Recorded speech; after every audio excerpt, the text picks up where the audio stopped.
Kenya has been an ardent member of the Global Partnership in Education GP since 2005.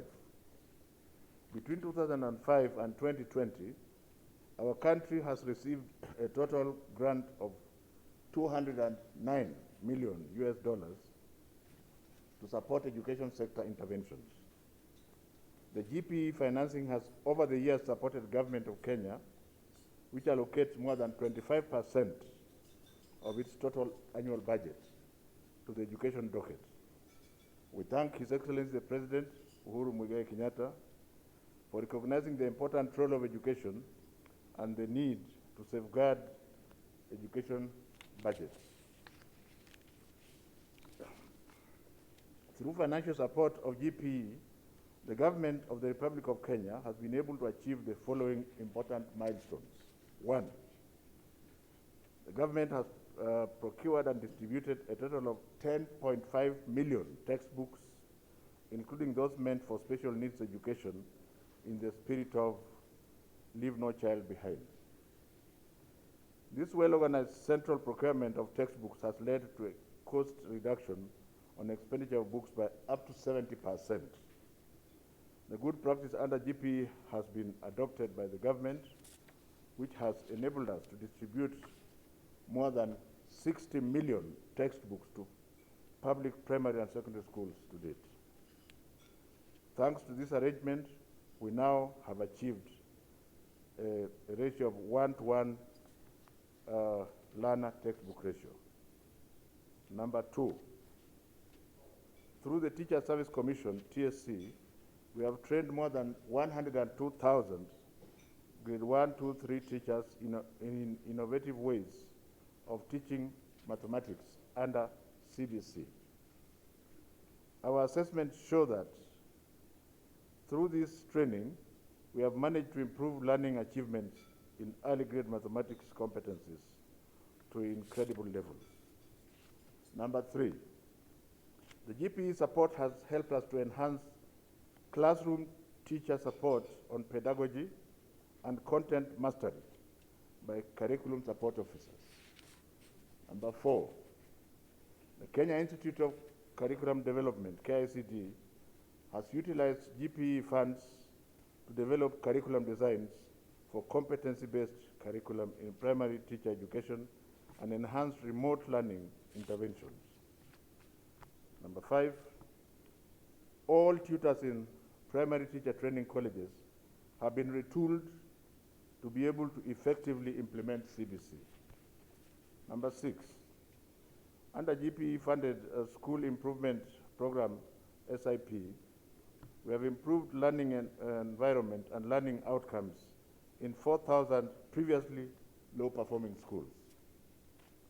Number seven, GPE support has enabled the Teacher Service Commission to roll out teacher performance and appraisal system. This has helped to enhance the teacher-pupil contact hours due to reduced absenteeism of teachers. Number eight, the ministry has developed an online data collection system, NEMIS, which is now the single source of truth of data on schools and enrollment. Number nine, GPE financing has helped to facilitate financial management and procurement processes in the whole education sector. From the foregoing, ladies and gentlemen, it is evident that GPE funding has been a critical anchor of Kenya's robust education reforms, which are geared towards nurturing every learner's potential and talent through the implementation of the competency-based curriculum, CBC. The project has also opened up engagement opportunities with other partners in the education sector. More partners now have renewed engagement with the Ministry of Education by bringing in more financing. Owing to the good partnership between Kenya and the GPE, our country is now among the pilot countries for GPE's financing arrangement for the period 2021 to 2025. Ladies and gentlemen, the new USD 53.3 million system transformative grant is expected to support the full implementation of our education reforms.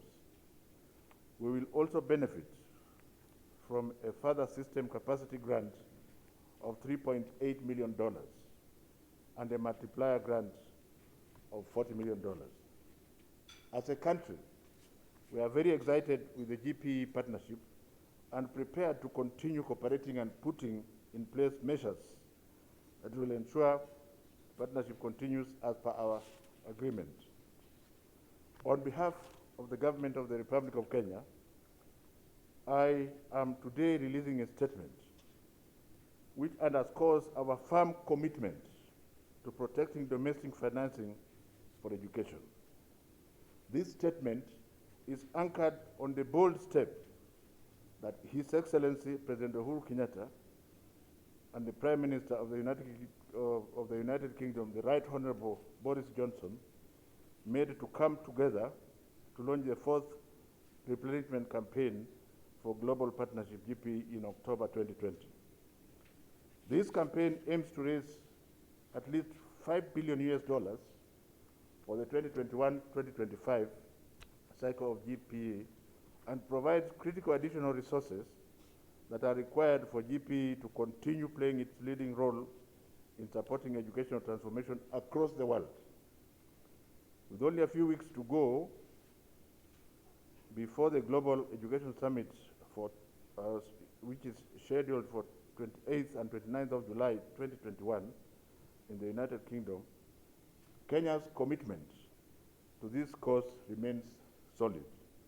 We believe that this campaign will help us to come up with resources to address the widespread disruptions to learning that have been caused by the COVID-19 pandemic. The pandemic necessitated the closure of schools for more than 6 months in Kenya.